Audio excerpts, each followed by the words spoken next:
yo me preguntaba, ¿es fácil orar? Porque si es por hablar, somos expertos, ¿no es cierto? Tengo un balde de palabras, Dios quiere que oremos, vamos al baldazo con Dios. Bueno, a mí siempre me pareció que no era tan fácil. Orar cuesta, pero como vemos que lo que cuesta nos expande, siempre tenemos un rédito final, ¿no es cierto? ¿Cualquiera puede orar? ¿Otra pregunta? Sí, digamos que sí, pero hay bocas donde sale agua dulce y otras donde sale agua amargas. ¿Llegamos a la meta después de orar? ¿Llegamos a la meta de ser tenidos en cuenta? Sí, no, cada uno lo sabrá. Y por lo pronto, la respuesta que tengo que orar no solo es abrir la boca. Y me llamó la atención lo que le pasaba al gran profeta Isaías, que era el profeta. Si hay un profeta que es una columna vertebral dentro de las escrituras, es Isaías.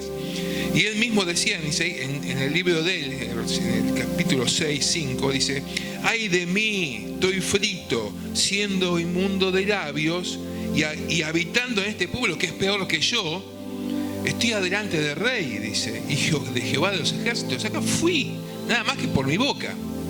Fíjese cómo él mismo se veía y cómo él presentía de que estar delante de Dios requería de algunos requisitos. Hay dos grandes obstáculos en la oración. Podemos empezar por esto. Hay muchos beneficios, pero hay dos grandes obstáculos que a mí siempre me perturbaron, que es nuestra actitud y nuestra conducta personal, y dos, el sistema religioso en donde nos movemos, en donde hemos sido criados. Los paradigmas, hemos hablado, la semana pasada se habló de esto. Las estructuras, los parámetros, lo que está bien, lo que está mal. No lo que dice la palabra de Dios, no es mi actitud, es el sistema religioso que me condiciona. Y Jesús, por Yeshua, tuvo que lidiar con este tema, y lo podemos ver en todo el capítulo 23 de Mateo. Y para comenzar, digamos que la oración, ya dijimos qué es lo que nos complica orar, qué es nuestra actitud, nuestra actividad, mejor dicho, nuestra conducta personal, el sistema religioso, pero orar es una ofrenda. Yo quiero empezar por esto. Orar es una ofrenda. ¿Por qué? Y Jesús mismo nos enseña en Mateo 5, 23 que cuando tengas que llevar una ofrenda, primero reconcíliate con tu hermano. Ese es el requisito. Las ofrendas eran también oraciones de paz, que fueron alabanzas por las misericordias recibidas de parte de Dios.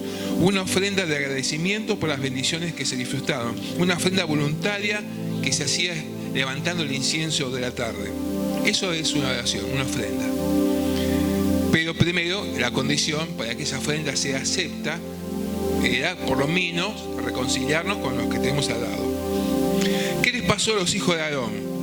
En el capítulo Levítico 10. Son dos sacerdotes, dos santos Coanín levantados como tribu para servir a Jehová. Él se entusiasma, algo pasa, y entran a la presencia de Dios con sus incenciarios para moverlos y para ofrendarles. Y los querubines que guardan el pacto dijeron: acá la contraseña, el password no anda. Y salió fuego y los destruyó. O mejor dicho, ellos fueron con un fuego extraño y hubo un fuego verdadero que los purificó. Es bastante complicada esta situación, pero sucedió. Y toda la palabra, lo que llaman la Torá de Dios, llama a ese conjunto de equivocaciones llevar un fuego extraño delante de Jehová. Y se llama eso a una actitud de grandeza y ego personal. Si vamos demasiado con esto, podemos ser consumidos. Entonces, el asunto de la santidad y de la aceptación delante de Dios camina por las cornisas del ego. Siempre va por ahí. Y de la presunción personal que cada uno tiene. Eso a Dios no le agrada, definitivamente. Si vamos a orar de esta manera, podemos hacerlo, pero hablar no solamente es, mejor dicho, orar no solamente es hablar. Primera de Pedro 1:16 nos dice acerca de esto de la santidad: sed santos como Él es santo. Antes bien, dice Pedro, así como aquel que los ha llamado es santo, también sean santos ustedes. ¿Con qué? con toda vuestra manera de vivir. O sea, el comportarse en la vida no es inocente. No es hago lo que quiero aquí y hago lo que quiero más allá, sino que siempre somos observados. Si nos interesa saber que si Dios nos observa o no, sí, nos observa. Porque escrito está, sigue diciendo Pedro, sed santos porque yo soy santo. Y si invocan al Padre, aquel que juzga según la obra de cada uno, porque Dios juzga la obra de cada uno, sin hacer distinción de personas, conduzcanse todo el tiempo de esta peregrinación, esta manera, esta conducta de vivir que es la vida, con temor y temblor, santamente, con respeto, digamos. Por fin podemos obtener una respuesta, decir que santidad es cuando utilizamos el mundo físico como un medio para llegar a Dios, y cuando nos elevamos del materialismo al servicio a Él. Esa es la actitud mínima. Y la oración, sea cual sea, en esta mínima expresión, debe elevarse como una ofrenda de paz que requiere que seamos aceptos. Veamos qué quiere decir esto.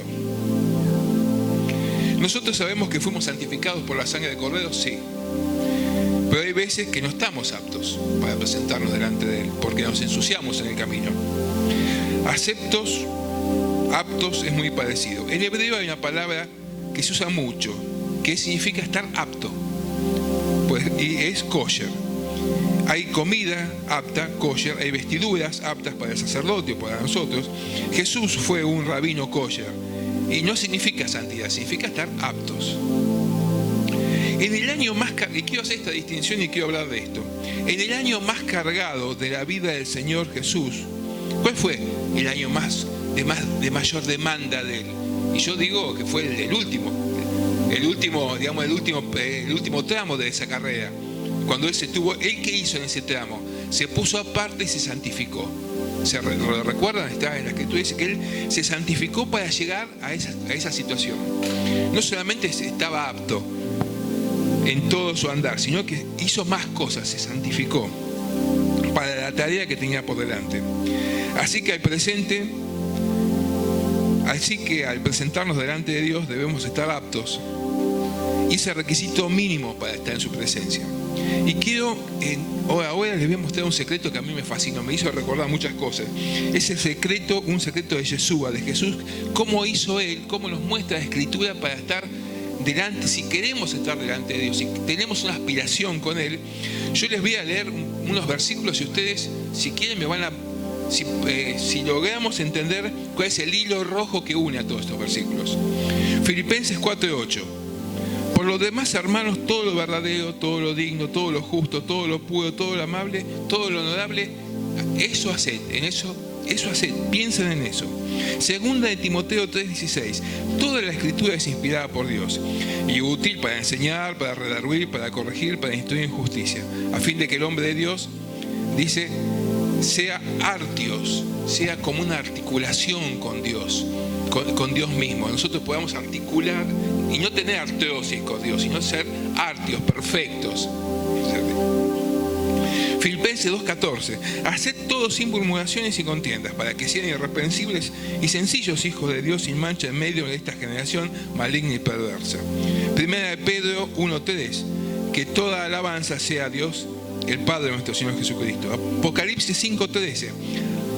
Y oí a toda criatura que está en el cielo y en la tierra alabar al Cordero, con todo el honor, la gloria y la potencia para siempre jamás. Colosenses 3:23. Y todo lo que hagan, hacerlo de corazón como para el Señor y no para los hombres, sabiendo que el Señor de Él recibirán la recompensa. Jeremías 29:13. Si me buscan de todo corazón, podrán encontrarme, y si me encontraran, dice el Señor, pondré fin a su cautiverio y los restableceré a su bienestar. Bien, quería ir, disculpen, un poco rápido, pero ¿cuál es el hilo conductor de todas estas escrituras? Y este es el secreto para presentarnos delante de Dios. Y el secreto es que Dios nos requiere todo, hacer todo, que toda criatura, si me buscan de todo corazón, y todo lo que hagan, y si Por lo demás, todo lo verdadero, todo lo digno, no hay excusas para salirse. Si nosotros nos ponemos al todo, porque Jesús se santificó y se puso al todo con Dios, nosotros no tenemos barreras, porque Dios nos requiere el 100%. Dice que Jehová es un Dios celoso. Él nos requiere en todas nuestras habilidades, en todas nuestras disciplinas, en toda nuestra actitud y en todo nuestro corazón. Porque si me buscaran de todo corazón, yo lo restableceré, dice. Si alguno quiere entender este secreto, dedíquese el tiempo a estar todo con Dios.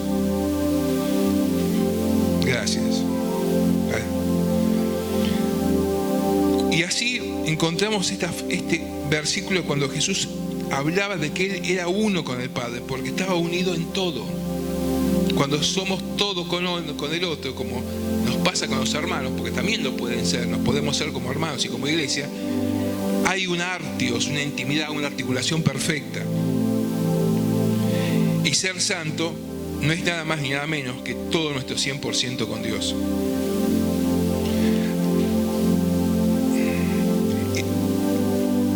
Y por cierto, el gran secreto de la oración es que seamos aceptos delante de Él, como todo. ¿Cómo? Y de ese todo voy a ir abriendo las ideas. ¿Cómo? Como nuestras oraciones, con nuestras oraciones. Y que estas oraciones lleguen sin estorbo. Con nuestro carácter, cuando está forjado en la aceptación y no en la crítica. Cuando tengamos santidad, que es una consagración permanente a Dios, donde la oración es una ofrenda y no una permanente solicitud a Él. La oración requiere, y aquí quería llegar, en el otro punto que quería destacar, que es importante para la oración, y es la intimidad con Dios. Orar es un asunto de aceptación, de actitud y por supuesto de intimidad. Mateo 6:6 nos va a demostrar esto. Y Jesús hace un paralelismo increíble. Dice, tengan cuidado de alardear con sus actos y acá hay una palabra de misericordia. En la Biblia Reina Valera habla de limosna, pero no es la mejor palabra. En el hebreo esta palabra se llama sedaká, que tiene que ver con la justicia. Es el acto que nosotros tenemos como hijos de Dios de reparar el mundo. Hay un pobre, lo ayudamos. Hay un pozo, lo tapamos. Hay alguien a quien motivar y levantar y compartir la palabra, lo hacemos. Estamos con esos actos de justicia, esa sedaká, esa misericordia que nos mueve a reparar el mundo que no está bien y que como hijos de Dios tenemos ese deber. Dice, es como nosotros actuamos con Dios desde este mundo. Entonces Jesús le decía, tengan que cuidado que con esos actos de justicia no lo hagan para ser vistos por otras personas. Dice, porque si no, no van a tener la recompensa de su Padre. Háganlo en secreto, háganlo como que si nadie se da cuenta, háganlo con su mano derecha y que con su mano izquierda no se entere. Y del mismo modo, Él pone en el mismo nivel la oración. Cuando ores, no lo hagas para que los demás te miren, con demasiadas palabras como hacen los paganos, sino hazlo en secreto, que tu Padre también te va a ver. Entonces, la oración y la justicia son cosas paralelas para Jesús, lo pone en el mismo término, porque está hablando de lo mismo. Háganlo en secreto, tengan esa actitud, tanto orar como ser justos. La misericordia, juntos, y de ahí traemos una gran enseñanza.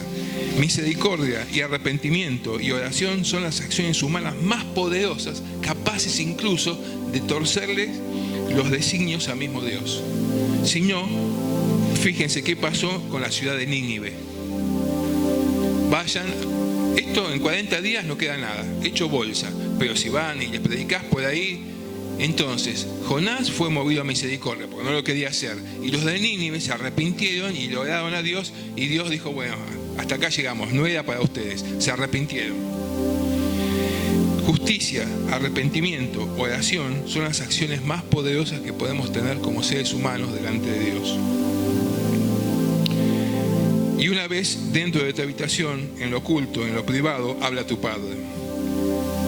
Y Él te recompensará. O finalmente, como habíamos dicho, digamos, como termina la historia que te traje, solo quería decirte que te amo, porque cuando llegamos a Él ya no hay más necesidades. Por cierto, cuando Jesús se refiere a la privacidad de la habitación, hace una alusión a la privacidad del tabernáculo, de la presencia de Dios que estaba en el templo, donde reposaba el arca. Y ahora el arca no está, el templo tampoco está, pero hay un templo que mantener apto y acepto y puro, que es el corazón del hombre y la mujer. Ese es el gran desafío que tenemos por delante. Actitud, arrepentimiento, ofrenda, hacer justicia, misericordia, limpieza de corazón, es lo único que tenemos. Es con lo que nacemos y con que nos vamos de esta tierra. Y todo esto es lo que llevamos al Padre al momento de orar y de entrar en ese tabernáculo íntimo de Dios. Así que nos requiere estar aptos. Y la Escritura habla de esto. Yo había sido enseñado durante mucho tiempo que Dios escucha a todo el mundo, en todo lugar y en toda hora. Pero al parecer Dios tiene horarios y días especiales. Y es aceptarlo, tomarlo, dejarlo. Y las Escrituras nos muestra, a mí me llamó mucho la atención este tema, que las llamadas fiestas de Dios también son llamadas las terapias para el alma. Porque de año a año nos pasan cosas. Vamos caminando y nos vamos ensuciando. Y nos vamos, por decir así, desenfocando de estar con Dios. Y muchas veces nos presentamos a Él y no estamos aptos. No es que dejemos de ser amados o queridos o dejar de ser santificados por la sangre del Cordero, pero en realidad Dios nos requiere que revisemos año tras año nuestra conducta. Es el mismo Jesucristo lo decía: ustedes están limpios, lo que pasa es que a veces se ensucian, ¿verdad? Entonces, de principio a fin de estas fiestas está todo dispuesto para reconocer a Dios como nuestro dador de la vida y del sustento. Primer punto. Segundo, arrepentirnos y limpiarnos de nuestra manera errónea de vivir, porque nadie tiene la verdad de nada. Y hasta que lo aprendemos, y es más fácil aprenderlo rápido, porque se nos pasa la vida rápido también. Reconciliarnos en estas fiestas, se reconcilian y se reflexionan con tus hermanos y con Dios, de disfrutar con ellos y no de sufrirlos. Hacer justicia al desposeído, a la viuda y al huérfano, y de alabar a Dios en sus tiempos señalados. Y para resumir, llegar el día de la expiación, que nos encuentra aptos para ser perdonados y comenzar un nuevo ciclo de trabajo y de bendiciones. Porque de año en año hay un tiempo en donde estamos más cerca de Él. Y ese tiempo es donde nosotros podemos, por decirlo así, lanzar nuestras peticiones y nuestros anhelos a sus pies, y que esos anhelos lleguen limpios, puros y aceptos. ¿Se entiende el requisito y la ocasión de la oración?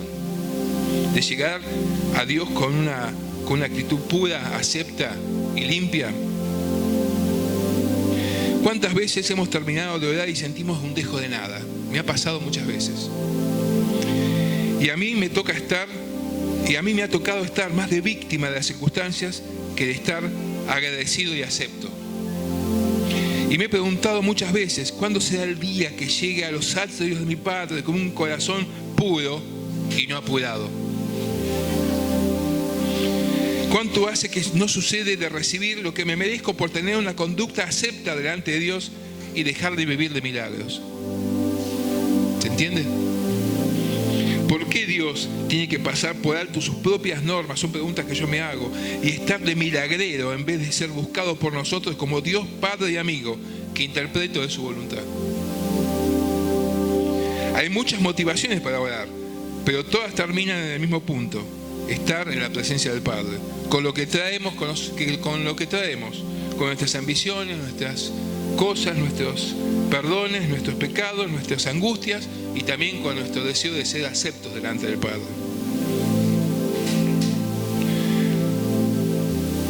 Orar no es para cualquiera, aunque cualquiera puede hacerlo. Y nos requiere un estándar de bondad más allá de la medida complaciente que a veces tenemos.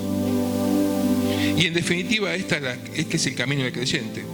Fíjense si no es si esta pregunta de cuando oramos tenemos un dejo de nada. Si no, fíjense en Lucas 1, que en el momento más cúspide del ministerio del Señor Yeshua, de Jesucristo, rodeado de miles de personas, de milagros, de hechos poderosos, sus discípulos le hacen una petición sabia y elocuente.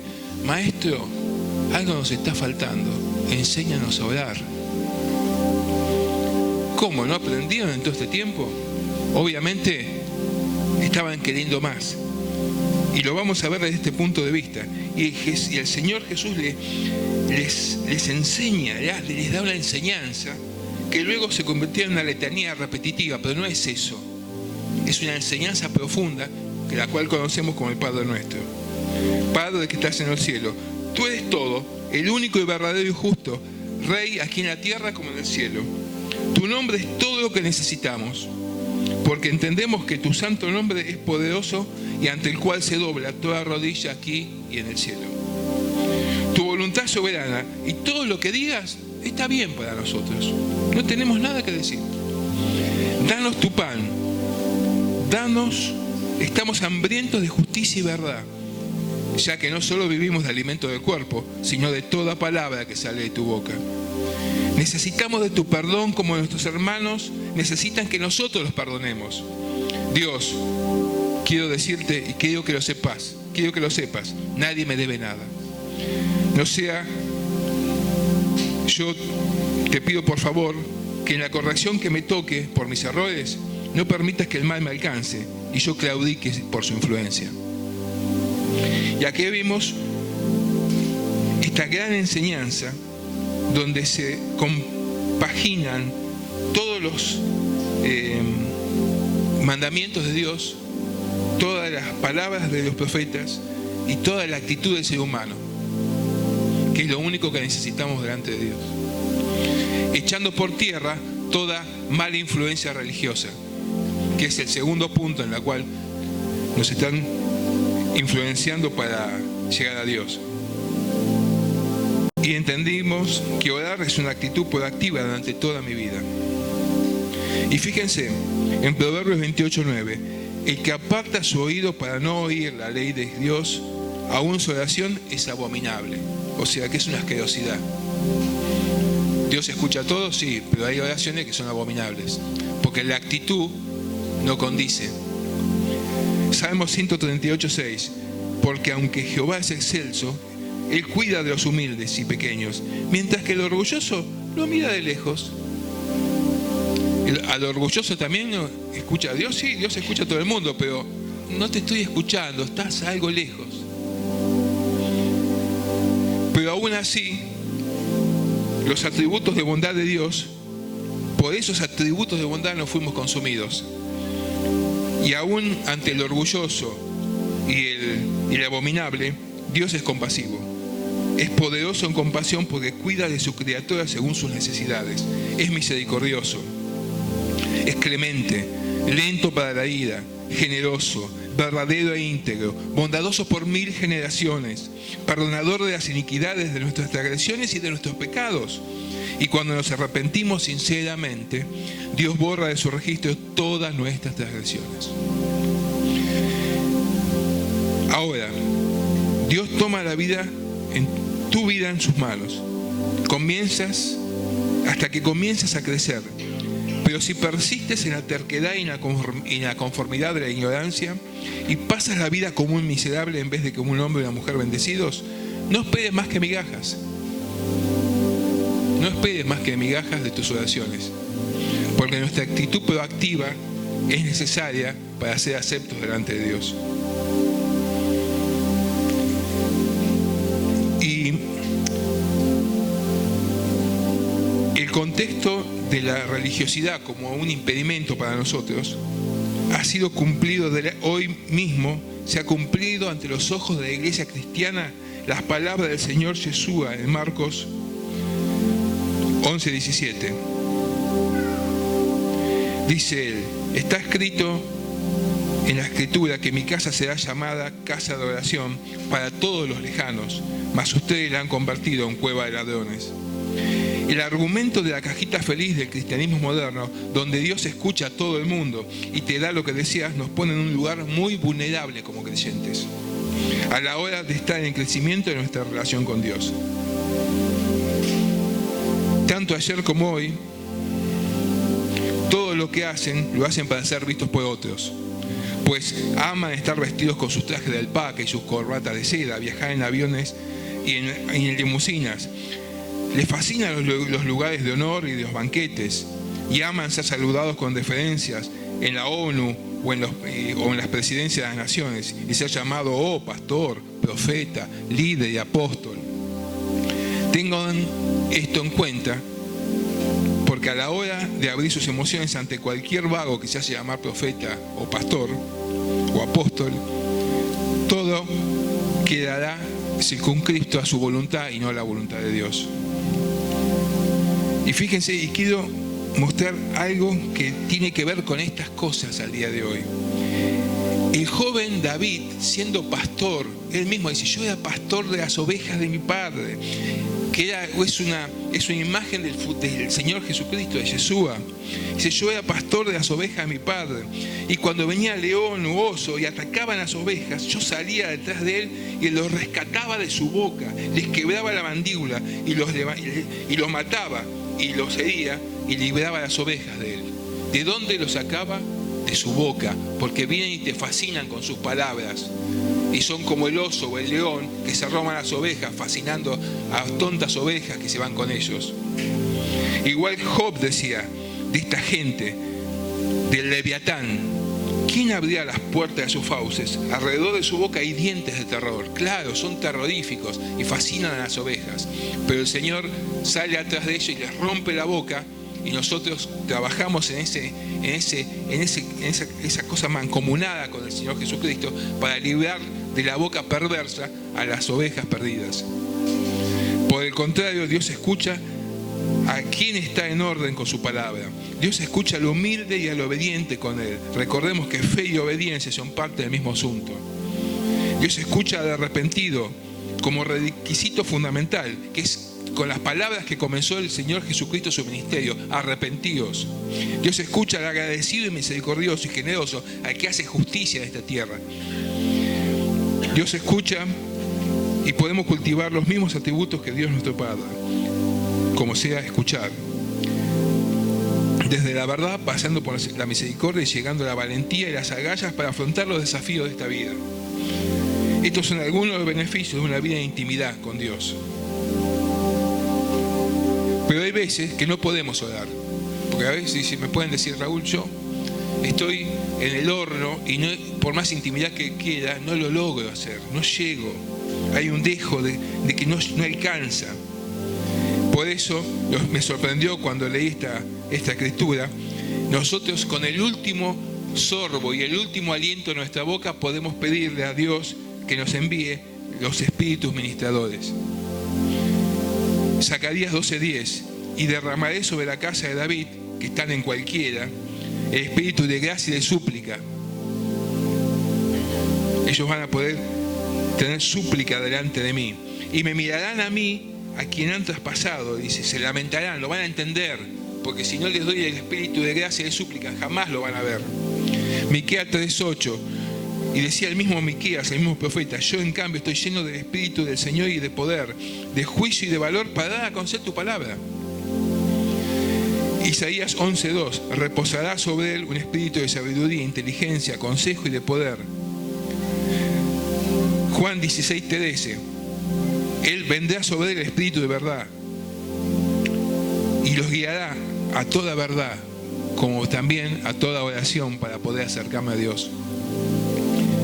Entonces, limpieza, actitud, intimidad con Dios. Y sigamos con el maestro.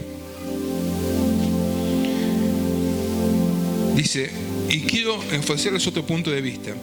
Él, en Marcos 11:12, el Señor Jesucristo, Yeshua, decía: tengan la misma tipo de confianza. En la palabra, en la escritura, en la Biblia dice: tengan fe, la misma fe que viene de Jehová. Porque si les digo que si no dudan en su corazón, sino que confían en lo que dice, sucederá así como dicen. y le dirá a esta montaña, échate al mar, y esa montaña se echará. Ahora, yo muchas veces me pregunté, la oración tiene que ver con la comunicación y el lenguaje, y el lado oculto del lenguaje es la escucha.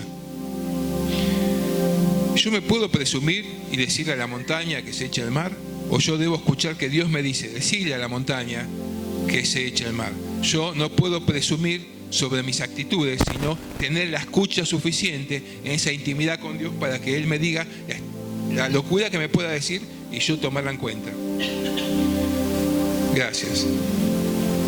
Y este pasaje tiene más que ver con la confianza en la intimidad con Dios, y que recordemos, que es algo que se me ha pasado decir, que en la intimidad a muchos nos cuesta desnudar el corazón.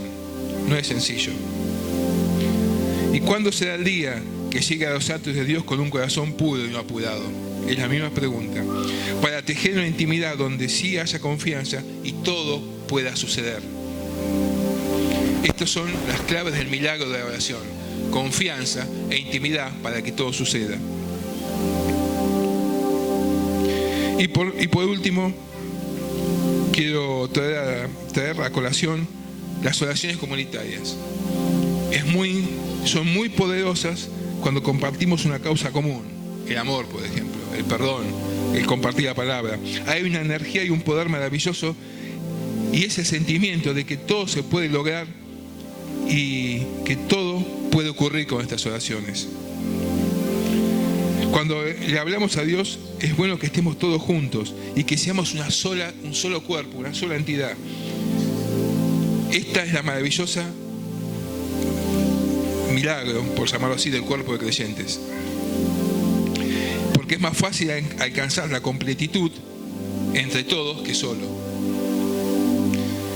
Porque Dios nos ve como un solo cuerpo, ¿verdad? Como una cabeza, que es el Señor Jesucristo.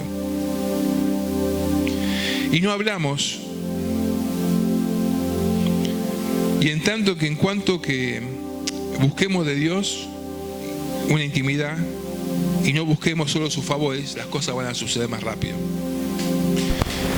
Y no hablamos de la oración y los cultos del cristianismo, que se han convertido en una especie de espectáculo donde hay un cómico y personas mirando un show, sino en una intimidad permanente, activa, proactiva. Esta reunión de creyente o familiar es estar con otros hermanos, cantar las canciones, escuchar la lectura de la palabra, activar el poder de Dios con el Espíritu, ponerlo a prueba, a ver si funciona, darse el espacio a decir, a ver si puedo llegar a activar el poder de Dios con el hablar en lenguas, con las profecías, con los milagros. Y la verdad que esto es lo único que tenemos, es con lo que nos llegamos y con lo que nos vamos. Y la verdad es que hablar a Dios lo podemos hacer en cualquier momento y cualquiera puede hacerlo, porque siempre está ahí, listo para escuchar, y recordar que después de que nosotros hablamos, le toca el turno a Él, porque no solo es hablar, sino escuchar. Y nuestra responsabilidad es acercar las evidencias para que cobrar confianza personal y como iglesia y ayudarnos a establecer esta conexión con Dios. Y por último, quiero bendecirlos.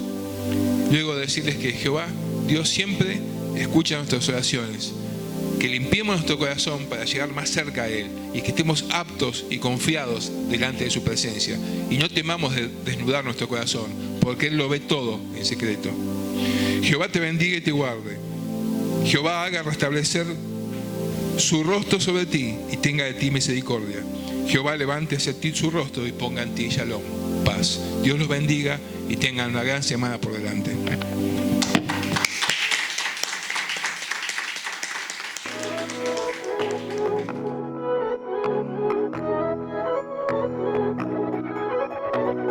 No comprendo que aún alguien como yo, tan imperfecto,